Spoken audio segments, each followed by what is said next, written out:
Bom dia, luzes do dia. Então, segunda-feira começando e você conseguiu começar tranquilo, consciente, presente, ou já acordou sobressaltado naquele movimento de que caramba, tem um monte de coisa para fazer, muitas demandas, muitas atividades, já com aquela sensação de cansaço e de que no final das contas não vai dar conta. A gente já inicia a semana com a sensação de que já está devendo. Durante muito tempo, a ideia de utilidade, de produtividade, de eficiência esteve relacionado ao paradigma do ocupado. Quanto mais ocupada uma pessoa era, mais ela era vista pela sociedade como uma pessoa bem-sucedida, como uma pessoa poderosa, como uma pessoa de sucesso. O que na verdade a gente estava fazendo, né, era usar o paradigma da revolução industrial, mecanicística, da produtividade para olhar as pessoas, para olhar as relações. Isso na década de 80, início da década de 90, funcionava muito bem, tanto que a gente vê aqueles filmes das grandes executivas e dos grandes executivos e eles estão sempre correndo, maximizando os tempos e espaços, né, aproveitando qualquer minuto para responder um e-mail, ver um relatório, aquelas pessoas que não têm tempo muito para a vida particular, para a vida pessoal, não conseguem fazer exercício, não conseguem estudar uma outra coisa, acabam não tendo muito tempo para diversão, para os filhos. E algumas pessoas continuam perpetuando isso até agora, né? Como aqueles ratinhos que vivem numa corrida sem fim, né? Com a sensação de que sempre existe alguma coisa para fazer, existe sempre alguma coisa que eu preciso dar conta, sem perceber que isso não tem fim.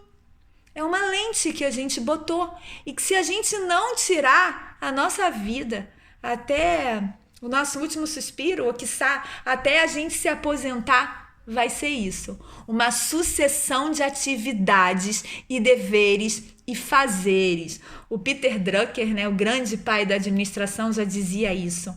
Movimento não significa progresso. O Osho disse mais ou menos isso de uma outra forma. Muita atividade não significa ação. Então, muitos de nós sentem a sua rotina sobrecarregada, encharcada de fazeres e uma sensação de que, putz, não sobra tempo pro diferente, né? Pro novo, para aquele momento onde, putz, eu vou pegar um ar fresco. Hoje eu conversava com um aluno exatamente sobre isso, porque ele estava se achando sobrecarregado, não estava mais aguentando. E ele dizia para mim, Ana, mas a questão é que não dá. Sempre tem uma ligação, sempre tem um WhatsApp. E aí eu falei, mas isso há quantos anos que é assim? Ele, Ana, há 10 anos, há 15 anos, é sempre assim, eu não consigo sair dessa roda. E aí eu falei, você não consegue se comportar de uma outra forma? E ele disse, é isso, eu não consigo. Parece que eu já entro num default, o meu dia já é assim. E aí a gente começou a conversar. E a gente precisa entender que todo comportamento só é adotado porque existe uma crença subjacente. Qualquer movimento que eu faça, o cérebro para fazer, ele precisa entender que existe um sentido naquilo. Então nós somos seres de informação lotados de crença. Crenças são formas de ver o mundo. Muitas delas foram semeadas e começaram a crescer aqui dentro da gente quando a gente era pequeno.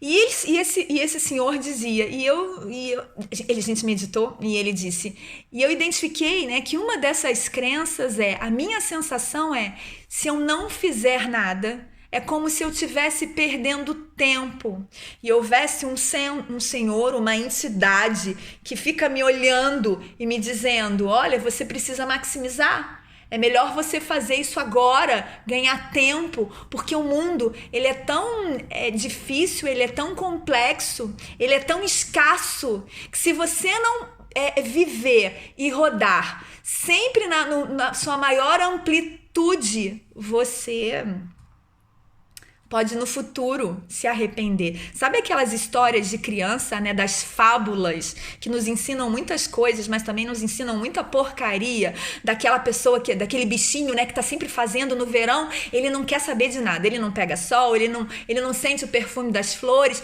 porque ele tá sempre ali trabalhando, e aí chega no inverno, e o fato dele ter se comportado assim faz com que ele tenha um inverno ótimo, ele tem comida. E o outro bichinho, né, que tinha uma vida mais despojada e informal, se ferra. Então, assim, o convite que eu faço, caso você se identifique nessa rotina encharcada de fazeres e de deveres e de tempos, qual é a crença que está aí por trás? Por que você age dessa forma? O que você pensa? Independente de qual seja o conjunto de crenças que esteja cristalizado aí, ele está errado. Isso não significa que a gente agora tem que ficar contemplativo, que a gente fique irresponsável, descomprometido, que a gente não se toque do momento grave e importante que a gente está vivendo. A gente não precisa ir para a polarização do hippie maluco, despojado, que não tá nem aí para nada e confia no suporte do universo, mas a gente também não precisa estar aqui encharcado por essa rotina, sem tempo para nada e triste. Não é possível. Tem que ter alguma coisa errada. A gente não deve estar enxergando as coisas da forma correta, porque não pode ser assim.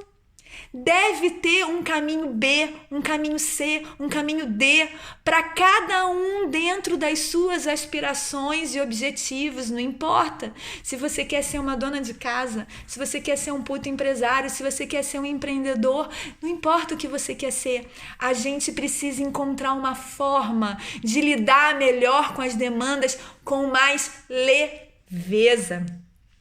O grande sistema operacional que nos coloca em movimento é o nosso cérebro. E a gente precisa aprender a lidar melhor com ele.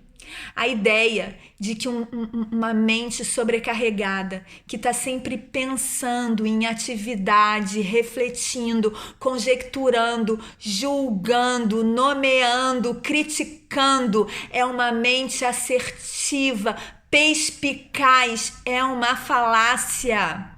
O que na verdade ela é uma mente escravizada, é uma mente cansada, é uma mente exausta, que fica cada vez mais no default, fazendo mais as mesmas coisas e tendo a percepção de que nada muda e de que os dias, na verdade, eles passam e existe uma sensação grande de frustração e entediamento.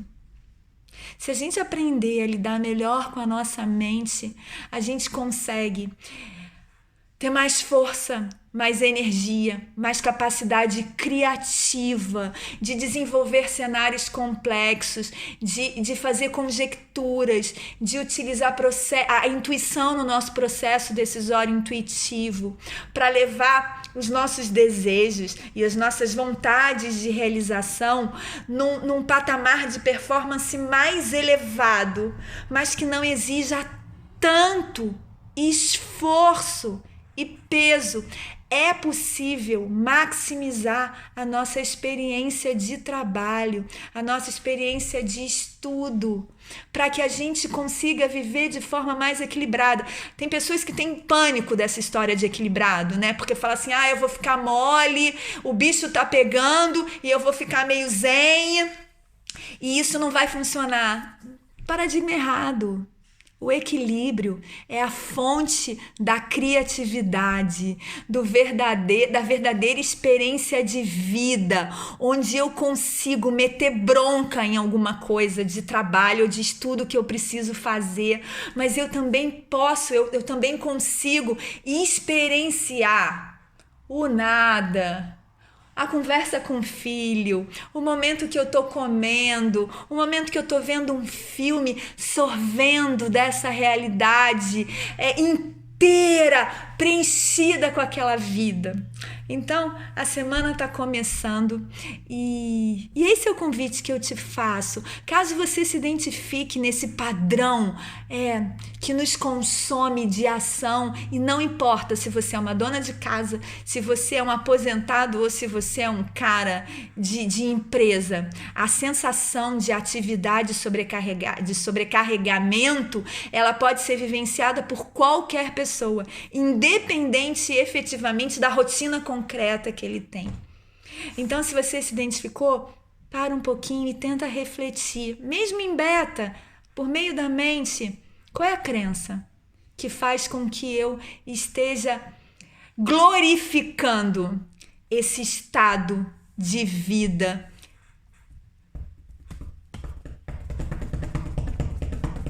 de que eu não posso parar. E para quem medita, entra fundo em meditação e numa expansão, a partir de uma consciência mais expandida, vai lá, identifica e começa a transmutar. Há muita vida para viver e o tempo que a gente tem é grande. A gente é que não está conseguindo lidar bem com ele.